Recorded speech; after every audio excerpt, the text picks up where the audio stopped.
Bonjour à tous et bienvenue dans ce nouveau décryptage. Aujourd'hui, on plonge directement au cœur d'un sujet qui bouscule pas mal de choses dans le secteur public depuis le début de l'année 2026. On assiste à une vraie vague de décisions de justice qui redessine complètement la frontière entre le harcèlement moral et le simple management. L'idée aujourd'hui, c'est de décortiquer cette jurisprudence foisonnante de manière claire, structurée et totalement impartiale pour voir exactement où on en est. C'est vraiment la question qui donne des sueurs froides aux directions des ressources humaines.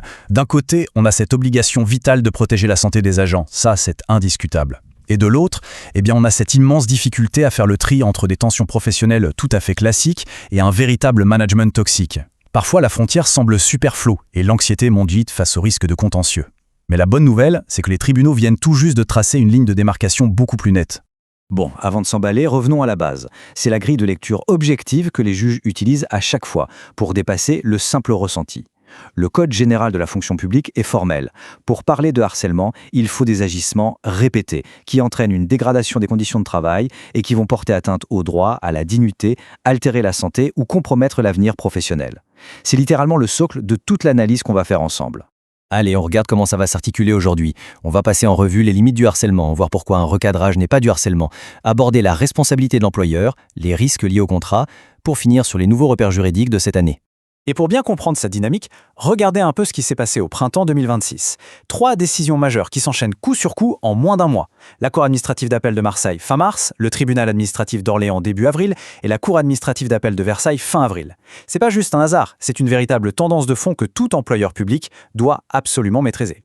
On attaque tout de suite notre première partie avec les limites du harcèlement et ce qui ressort de la Cour administrative d'appel de Versailles du 23 avril. Dans cette affaire, c'est assez classique. On avait un agent qui contestait un simple changement d'affectation en criant au harcèlement. Et ça illustre parfaitement comment la Cour raisonne pour calmer le jeu. Elle a rappelé qu'un changement d'affectation ou un banal conflit professionnel, ça ne déclenche pas automatiquement le bouton harcèlement. Le juge veut des preuves concrètes. Il va prendre les faits et les passer au crible de 4 critères. Est-ce que c'est répété? Est-ce que c'est grave? Quel est l'impact réel sur la santé et sur les conditions de travail au quotidien? S'il manque ces éléments, la plainte est rejetée. Point barre. Ce qui nous amène logiquement à notre deuxième point, un recadrage n'est pas du harcèlement. C'est l'apport majeur du tribunal administratif d'Orléans du 8 avril. Là, on est sans doute sur la décision la plus importante de ce début d'année pour rassurer les managers. La justice vient jouer un rôle d'arbitre impartial et trace une ligne très franche. D'un côté, le pouvoir hiérarchique est 100% légitime. Un supérieur a parfaitement le droit d'être exigeant, de formuler des reproches sur le travail, de recadrer son équipe et de demander des explications. De l'autre côté, le vrai harcèlement, c'est une dégradation répétée, sévère et surtout injustifiée. Bref, un manager exigeant n'est pas un manager abusif. Et là, le tribunal frappe fort. C'est une affirmation qui remet l'église au centre du village.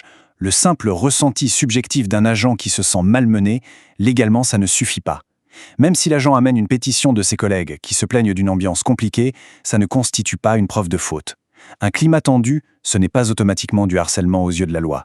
Il faut des faits tangibles, pas juste des émotions. C'est une distinction absolument cruciale. Écoutez bien cette phrase du tribunal, parce qu'elle coupe court à une confusion très tenace dans les administrations.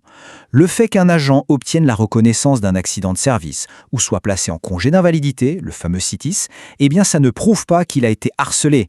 Ce sont 2 mécaniques juridiques qui n'ont rien à voir. Mais attendez, il y a un truc encore plus surprenant dans ce jugement. Et oui, on pourrait penser le contraire, mais il n'y a aucune obligation légale automatique d'ouvrir une enquête administrative. Si un agent dénonce un harcèlement, mais que les premiers éléments qu'il apporte sont vraiment trop légers ou vagues, l'employeur n'est absolument pas tenu de sortir l'artillerie lourde et de lancer une grande enquête interne. On passe maintenant au revers de la médaille, dans notre troisième partie, la responsabilité de l'employeur, mise en lumière par la Cour administrative d'appel de Marseille. Car attention, si la justice protège le manager qui fait son job, elle est carrément sans pitié pour un employeur passif.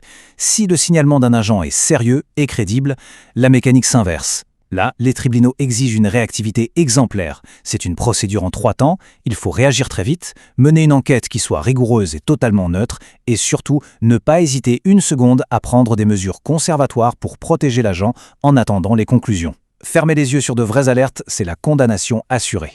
Quatrième partie, on élargit un peu le spectre avec une étude doctrinale très intéressante de 2026 sur les contrats et les risques de discrimination.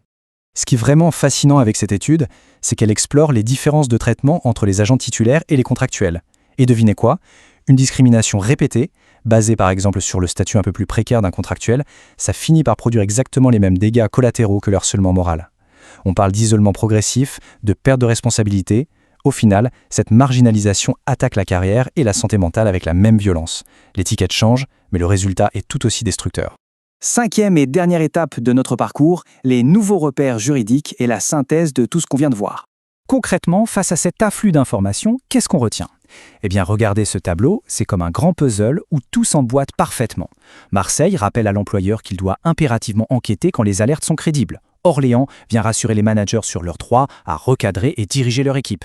Et enfin, Versailles verrouille tout le système en exigeant des preuves solides et concrètes pour éviter les dérives. Ensemble, ça forme une ligne de conduite super équilibrée pour les RH. Donc, pour résumer la philosophie de 2026, le mot d'ordre, c'est le pragmatisme. La justice dresse un mur contre les plaintes abusives qui relèvent juste d'une mauvaise entente au bureau. Oui, un manager doit encadrer. Par contre, il ne faut pas se leurrer. L'administration a une pression énorme sur les épaules concernant la prévention des risques psychosociaux. Faire la différence entre un conflit et du harcèlement, c'est bien, mais garantir un climat de travail sain avant que ça dégénère, ça reste la priorité numéro 1. Ce qui nous amène à cette réflexion finale pour clore notre analyse. Avec ces nouveaux repères très pointus fixés par les juges cette année, est-ce que les pratiques managériales en place dans nos structures sont vraiment à niveau et sécurisées juridiquement ?